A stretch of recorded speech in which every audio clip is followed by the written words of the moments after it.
আজকে আঁটোসাঁটো নিয়মের বাইরে এসে তোমাদের একটা রেসিপি দেখাই। তার কারণ আজকের রেসিপি যেমন তেমনভাবেই করা যায়।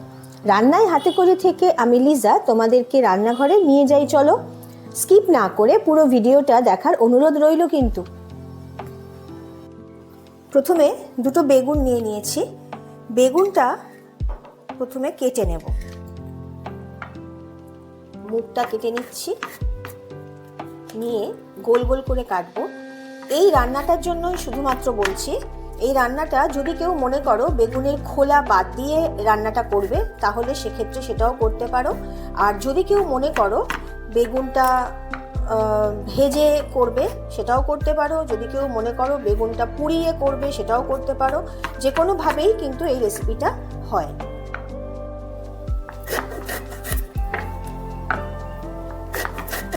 সবকটা বেগুন গোল গোল করে কাটা হয়ে গেছে। কোটা বেগুনগুলো 2-3 মিনিট জলে ভিজিয়ে নিয়ে তারপর ধুয়ে নিয়ে চলে এলাম নুন, হলুদ আর চিনি দিয়ে দিতে। একটু দিয়ে দিচ্ছি লবণ, দিয়ে দিতে হবে চিনি আর হলুদ।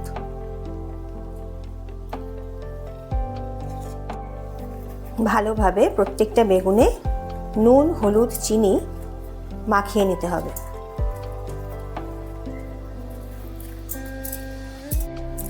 বেগুন সব কিছু মাখিয়ে একেবারে সাইড করে দিয়েছি। আর নিয়ে নিলাম এখানে ভেটকি মাছের মাথা, মানে মুড়ো 4টে, মানে দুটো আর অর্ধেক অর্ধেক করে 4 পিস নিয়ে নিয়েছি। যথারীতি নিয়ম মতো নুন, হলুদ দিয়ে দিতে হবে। ভালোভাবে দুটো পিঠ মাখিয়ে নিতে হবে। নুন হলুদ মাখিয়ে মাছটা আমি কিছুক্ষণ রেখে দেবো। ততক্ষণে কি করব, বেগুনটা একটু ভেজে নেব। এই মুড়ো ভেটকি মাছের মাথা দিয়ে আর আজকে বেগুন দিয়ে তোমাদেরকে একটা দারুণ সুন্দর রেসিপি তোমাদের সাথে আর কি শেয়ার করে নিচ্ছি। চলো দেখি। কড়াই বসিয়ে দিয়ে সর্ষের তেল দিয়ে নিতে হবে। তেলটা গরম হওয়ার জন্য কিন্তু গ্যাসের ফ্লেমকে হাইতে রেখে দিতে হবে।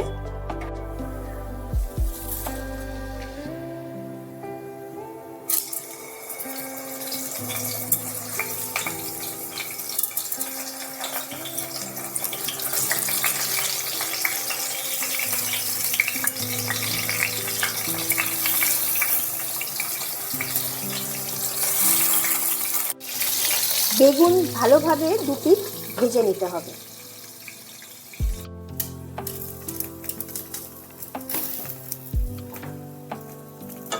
ফুটে রাখা বেগুনগুলো পুরোটাই কিন্তু আমার ভাজা হয়ে গেল। খুব কম তেলে ভেজেছি, কিন্তু একটু দেখে নাও। আমি কিন্তু বেশি তেলে বেগুন একেবারেই ভাজিনি। যেটুকুনি তেল না দিলে নয় সেটুকুনি তেলেই কিন্তু এতগুলো বেগুন ভেজে নিয়েছি। বেগুন ভাজা কমপ্লিট হয়ে গেল। বেগুন ভাজার কড়াইতেই এবার সর্ষের তেল দিয়ে দিচ্ছি। রান্নাটা সর্ষের তেলেই করছি আমি। তেল গরম হয়ে গেছে। ঢাল তরোয়াল নিয়ে লিজা রেডি তেলের মধ্যে মাছগুলোকে ছাড়বে বলে।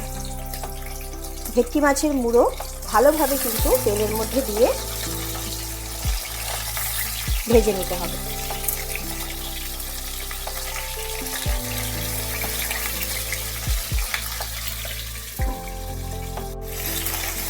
মুড়ো ভালোভাবে ভেজে নেওয়া হয়ে গেছে।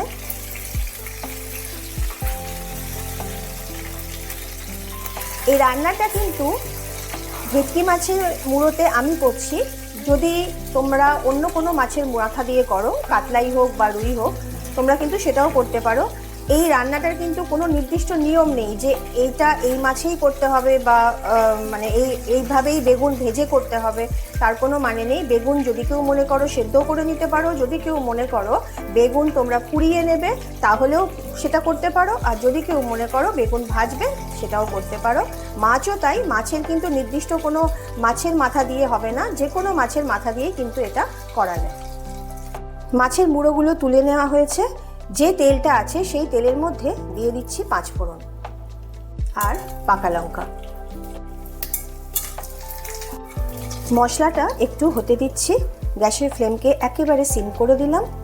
এখানে মাঝারি সাইজের একটা পেঁয়াজ আমি বেটে নিয়েছি। বেগুনের পরিমাণ অনুযায়ী, মাছের মাথার পরিমাণ অনুযায়ী আমি এখানে দিয়ে দিচ্ছি চা চামচের অর্ধেক চামচ আদা বাটা, আর দিয়ে দিচ্ছি একই মাপের রসুন বাটা, আর দিয়ে দিতে হবে অল্প একটু কাঁচা লঙ্কা বাটা। ভালোভাবে মশলাগুলোকে মিশিয়ে নিতে হবে।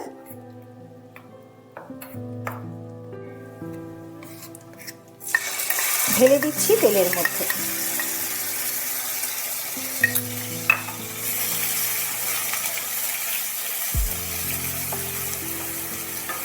ভালোভাবে মশলার সাথে পেঁয়াজ, রসুন, আদা বাটা কষিয়ে নিতে হবে।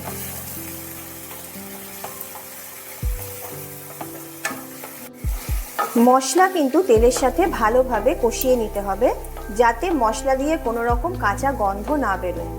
এই মশলা কষানোর উপরই কিন্তু প্রত্যেকটা রান্নার মতো এই রান্নাও তার স্বাদ বহন করে। মশলাটা ভালোভাবে কষিয়ে নেবার পর ভাজা যে মুড়োগুলো রাখা আছে সেগুলো আমি মশলার সাথে মিশিয়ে দেব, যাতে মুড়োগুলোর মধ্যে কষতে কষতে মশলাটা পুরোপুরি ঢুকে যায় আর খেতেও ভালো লাগে।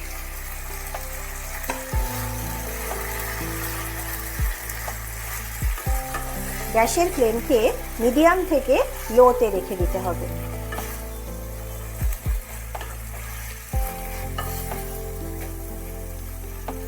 সমস্ত মশলা যখন মুড়োতে ভালোভাবে মেখে যাবে, তখন ভাজা বেগুনগুলো এর মধ্যে দিয়ে দিতে হবে।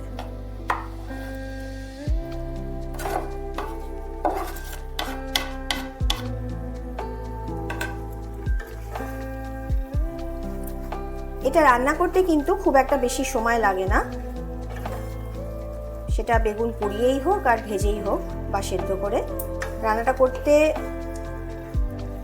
তো ভালো লাগেই, করতেও ভালো লাগে, রান্নাটা খেতেও কিন্তু দারুণ লাগে, অসাধারণ লাগে। গরম ভাত হোক, গরম রুটি হোক, যাই দিয়েই খাও না কেন খুবই ভালো লাগে। ভালোভাবে বেগুনগুলো মিশিয়ে নেওয়ার পর কেটে রাখা টমেটো এর মধ্যে দিয়েছি। পরিমাণ অনুযায়ী আমি এখানে একটা বড় টমেটো আর মাঝারি সাইজের একটা টমেটো এইভাবে ডুমো ডুমো করে কেটে নিয়েছি।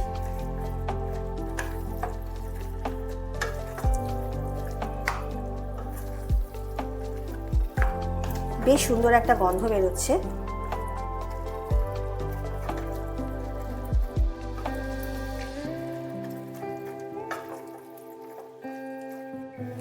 একটু লবণ দিয়ে দিতে হবে। স্বাদ মতো লবণের সাথে দিয়ে দিচ্ছি গুড়, যেটা তোমরা প্রয়োজন হলে দেবে, তা না হলে না দিলেও হয়। গুড়টা কিন্তু অবশ্যই আখের গুড় দিয়েছি, কেউ যেন ভেবো না আবার খেজুরের গুড় দিয়েছি। আখের গুড় দিয়ে দিয়েছি।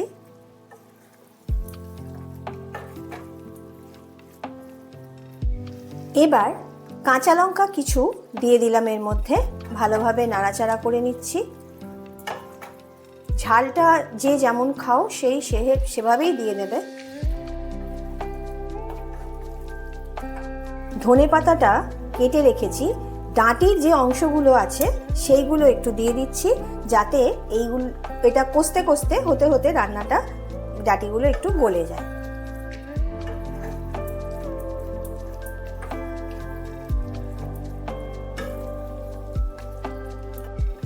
এবার একটু ধনেপাতা ছড়িয়ে দিচ্ছি ওপর থেকে, দিয়ে একটু নাড়তে চাড়তে হবে। আজকের রেসিপি কিন্তু মোটামুটি রেডি হয়ে গেল। বেগুন পোড়া দিয়ে যদি এই রান্নাটা করা যায় তাহলে তো ভালো হবেই, তবে আমার মতে বলে, মানে আমার এটা খুব মনে হয় যে বেগুন পোড়া এমন একটা রেসিপি, বেগুন পোড়াতে মানে বেগুন পোড়া মাখতে যে জিনিসগুলো লাগে সেই জিনিসগুলো ছাড়া অন্য কোনো উপকরণ কিন্তু বেগুন পোড়ায় ঠিক মানায় না, মানে আমার ভালো লাগে না। আজকের মতন রেসিপি কিন্তু একেবারে শেষ, আর কিছু দেওয়ারও নেই, আর কিছু লাগবেও না। আমি গ্যাস ওভেন পুরো বন্ধ করে দিলাম। তোমরা যারা আমার ভিডিওটা দেখলে অবশ্যই কিন্তু আমাকে কমেন্ট বক্সে জানিও কিরকম লাগলো। আর যারা নতুন বন্ধু আমার এসেছো আজকে রান্না দেখতে, তাদের জন্য বলছি তোমরা অবশ্যই কিন্তু দেখে আমাকে সাবস্ক্রাইব করে আমার পাশে থেকো, আর তার সাথে লাইক শেয়ার তো করে দিও। আর যারা নতুন রান্নাঘরে এসছো, মানে আমি বলছি নতুন বউদের কথা, তোমরাও কিন্তু এই রেসিপিটা খুব সহজেই করে ফেলতে পারবে। এখন ছেলেরাও কিন্তু রান্নাতে বেশ ইন্টারেস্ট দেখায়, তারাও কিন্তু এই রান্নাটা করে তাদের আপনজনদের বা বাড়িতে করে খাওয়াতে পারো, কোনো অসুবিধা হবে না। এমন কোনো উপকরণ কিন্তু লাগছে না যেটা খুব কঠিন পাওয়া, সব কিছুই ঘরে থাকে। তাহলে আজকের মতন রেসিপি শেষ, চলে গেলাম পরে আরেকদিন নতুন রেসিপি রেডি করে নিয়ে আসার জন্য।